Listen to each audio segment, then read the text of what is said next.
গভীর সাগরে মাছ শিকার করতে গিয়ে লক্ষ্মীপুর ও নোয়াখালীর ১৬ জন জেলে মিয়ানমারের কোস্টগার্ডের হাতে আটক হয়েছেন।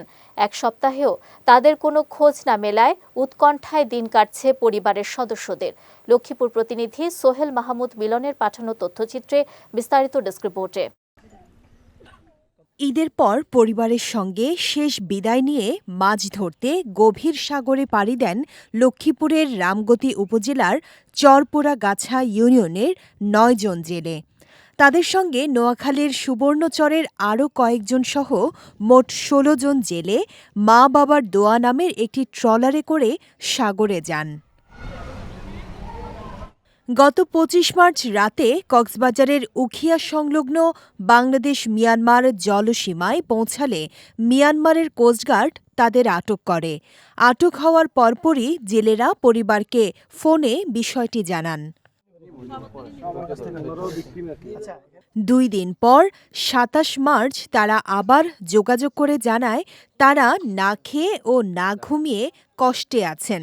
এরপর থেকে তাদের সঙ্গে আর কোনো যোগাযোগ হয়নি।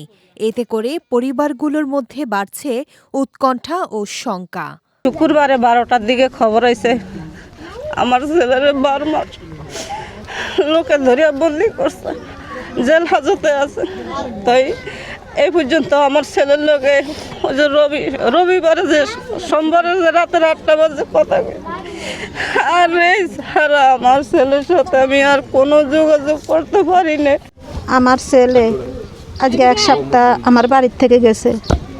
বুধবার রাত্রে আমি কথা কইছি, সে গেছে সাগরে, কইছে আর নেটওয়ার্ক থাকবো না, তার লোক কোনো যোগাযোগ নাই। ৭ দিন না ৮ দিন গেছে, আমরা কোনো ছেলের কোনো খোঁজ খবর পাই না। আজ যা কয়টার সময় জানি ফোন করিয়া কইছে মাত্রই যে একটু খবর পাইছি। আমার স্বামী ৭ দিন আগে নদীতে গেছে মাছ ধরার জন্য গেছে। আমাদের স্বামীরে কক্সবাজার রেল লাইনে গেছে, কে যারা কারার ধরে নিয়ে গেছে মায়ানমার দেশে শুনছি।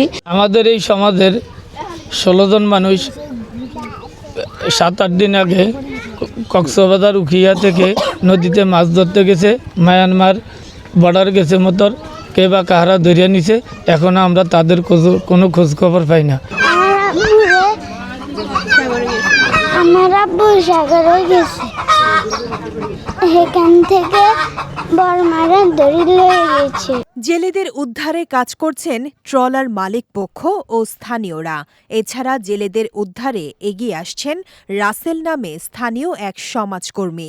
ট্রলারের মালিকসহ মিয়ানমারের সঙ্গে যোগাযোগ করার চেষ্টা করে যাচ্ছেন তিনি। প্রশাসনের সবার সাথে কথা বলি, ঢাকা হেডকোয়ার্টারের কথা বলি, কক্সবাজারের কথা বলি, বলার পরে ওনারা বলছে যে আপনারা কূটনৈতিকের মাধ্যমে, বিদেশি চেষ্টার মাধ্যমে, আপনারা দূতাবাসের মাধ্যমে এগুলো কথা বলেন যে কীভাবে উদ্ধার করা যায়। দ্রুত ওদেরকে জীবিত বাংলাদেশে কীভাবে ফেরত এনে প্রত্যেকজনের পরিবারের কাছে পৌঁছে দেওয়া যায়, এটা আমার সরকারের কাছে আবেদন। এবং আমার গ্রামবাসী বা আমরা সচেতন মল যারা আছি, আমাদের রামগতিবাসী সবার একটাই আবেদন সরকারের কাছে, যাতে আমাদের লোকগুলা জীবিত সশরীরে সুস্থভাবে বাড়িতে এসে পৌঁছায়।